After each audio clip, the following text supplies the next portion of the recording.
So the Grenfell Tower fire happened 3.5 years ago now. It's almost unbelievable. 72 people died. And a lot of the cladding that was wrapped around the building was what made the fire ignite so fast and led to it being so deadly. Now, similar cladding was on buildings across the country, including here in the Midlands. It's been removed from council blocks, but not from private buildings. And the question is, who is going to pay for it? Let's hear now from a campaigner in Birmingham. She is called Jenny Reid. She represents an organisation called BrumLAG, which is fighting to have the cladding removed.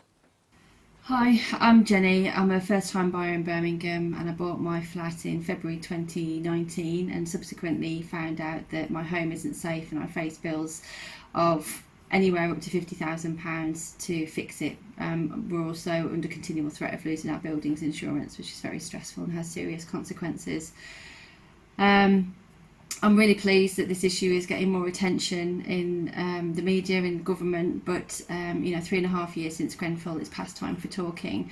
The government needs to take control of this situation and ensure that leaseholders are protected before it's too late, and I would say in some cases it is already too late. Zara, the government is now saying it is going to exert pressure on these private landlords to get this job done. But what do you think, 3.5 years after the Grenfell disaster, we've still got buildings wrapped in dangerous cladding?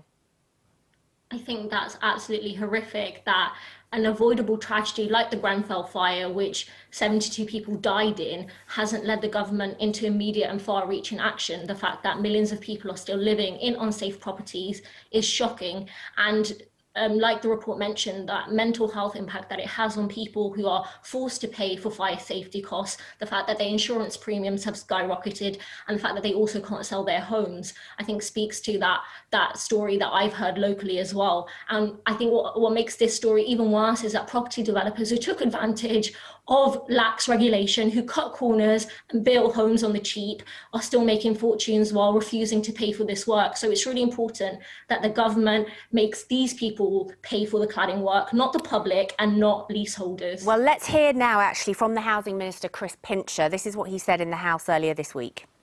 Building owners, Mr Speaker, should be in no doubt. It is vital that dangerous cladding is removed as fast as possible, and the government will not tolerate unnecessary delays. If they can collect the service charges, then they can get the remediation on their buildings done.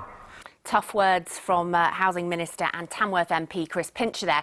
Tough words, Jeremy Wright, but 3.5 years and these landlords have still not been brought to heel. Well, look, this is a huge worry for anybody who lives in a flat with this issue. As it happens, I live, when I'm in London, in a flat with this on it. So I understand at least some part of the concern these people have. But let's look at what's been done. So about 1.6 billion has already been spent by the taxpayer to take some of this cladding off. If you look at social housing, almost all of it now has been removed or is scheduled, the work is scheduled to be done. About half, I suppose, of something like that, of private sector buildings, the work has been done, but we've still got a long way to go. And it is predominantly the responsibility of the building owners or the developers to get this done and to get it done quickly. And the government needs to Jeremy, I was having this exact same conversation with people 2 years ago. Is it not time to legislate now to force these landlords to act? Because the government has been trying to apply moral pressure for the last 3 years. Well, there's legislation, as you know, already going through Parliament in relation to the fire safety aspects of this, and those are important. But carry on. There's also legislation that's about to be introduced called the Building Safety Bill, which will deal with some of the other aspects. So this is not straightforward because there's a balance of responsibilities here, but we are absolutely doing whatever is necessary to make sure that these particular buildings are remedied. But it is, in the end, it's up to the responsible owner to make sure that they get this work done as swiftly as possible. As I say, progress has been made since, I guess, the last time you had this conversation, but nowhere near enough.